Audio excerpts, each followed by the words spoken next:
നമസ്കാരം. മലയാളി വാർത്തയിലേക്ക് സ്വാഗതം.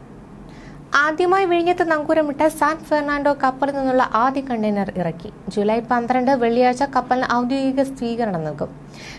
ചടങ്ങിൽ കേന്ദ്രമന്ത്രി സർബാനന്ദ സോനോവാൾ മുഖ്യാതിഥിയായി പങ്കെടുക്കും. സാൻ ഫെർണാണ്ടോയെ വിഴിഞ്ഞം പോർട്ടിന്റെ ബർത്തിലേക്ക് അടുപ്പിച്ചു. ഏറെ ആഹ്ലാദകരമായ ചരിത്ര നിമിഷമാണിത്. നാളെ മുഖ്യമന്ത്രിയുടെ നേതൃത്വത്തിൽ കപ്പലിനെ ഔദ്യോഗികമായി സ്വീകരിക്കും. കേന്ദ്ര തുറമുഖ ഷിപ്പിംഗ് ആൻഡ് വാട്ടർവേസ് വകുപ്പ് മന്ത്രി ശ്രീ സർബാനന്ദ സോനോവാൾ ചടങ്ങിൽ മുഖ്യാതിഥിയായാണ് നാളെ പങ്കെടുക്കുന്നത്. 4 ടങ് ഷിപ്പുകളുടെ നേതൃത്വത്തിലാണ് കപ്പലിനെ സുഗമമായി ബർത്തിലേക്ക് അടുപ്പിച്ചത്. കപ്പലിനെ ബർത്തുമായി വലിയ വടം ഉപയോഗിച്ച് സുരക്ഷിതമായി ചേർത്ത് നിർത്തുന്ന മൂറിംഗ് എന്ന പ്രവൃത്തിയും പൂർത്തിയാക്കി. ഭക്ഷ്യവകുപ്പ് മന്ത്രി GR അനിലിനും വിഴിഞ്ഞം MLA M വിൻസെന്റിനും പോർട്ട് സെക്രട്ടറി KS ശ്രീനിവാസ് IASനും കൂടെ മറ്റുള്ളവർക്ക് മധുരം നൽകിയാണ് ഈ ആഹ്ലാദം പങ്കുവച്ചത്. ശ്രീലങ്കയിൽ നിന്നും പുറപ്പെട്ട കപ്പൽ വ്യാഴാഴ്ച രാവിലെ 7 മണിക്ക് മുൻപാണ് ഔട്ടർ ഏരിയയിൽ എത്തിയത്. ഹാർബർ പൈലറ്റ് കപ്പൽ തുറമുഖത്ത് എത്തിച്ചു. വലിയ ടഗ്ഗായ ഔഷിൽ പ്രസ്റ്റീജിന്റെയും ചെറിയ ടഗ്ഗായ ഡോൾഫിൻ സീരീസ് 27, 28, 35 എന്നിവയുടെ നേതൃത്വത്തിൽ വാട്ടർ സല്യൂട്ട് നൽകിയാണ് കപ്പലിനെ സ്വീകരിച്ചത്. നാളെ വെള്ളിയാഴ്ച നടക്കുന്ന ഉദ്ഘാടന ചടങ്ങിന് ശേഷം കപ്പൽ കൊളംബിയയിലേക്ക് പുറപ്പെടും. കേരളത്തിന്റെ സ്വപ്ന പദ്ധതിയായ വിഴിഞ്ഞം തുറമുഖത്തിന്റെ പരീക്ഷണ പ്രവർത്തനാരംഭം കണ്ടെയ്നർ കപ്പലിലെ വരവോടെ ആരംഭിച്ചു.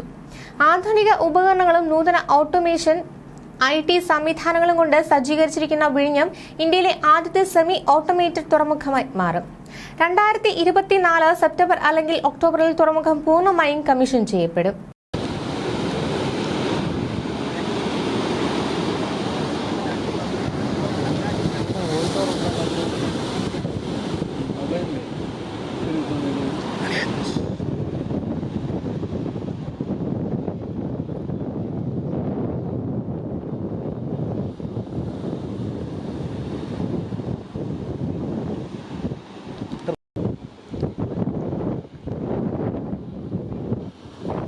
അകില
മദർ പോർട്ടാണ് വിഴിഞ്ഞത്തേത്.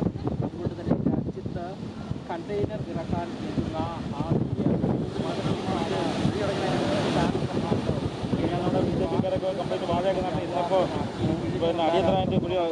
പ്രവർത്തനമാകുന്നു എന്നതാണ് വസ്തുത.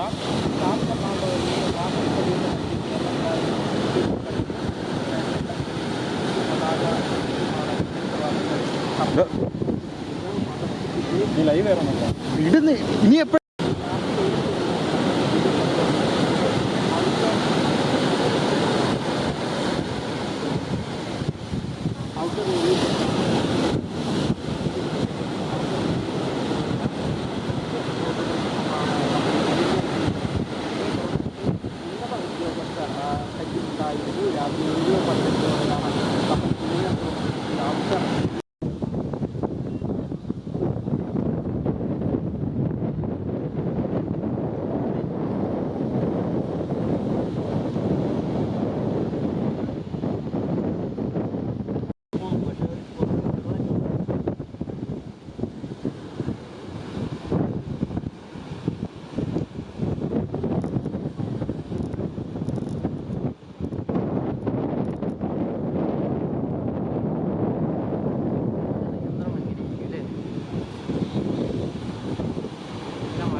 അല്ല ആളുണ്ട് ഉണ്ട് കണ്ടോ പൊട്ട് പോലെ.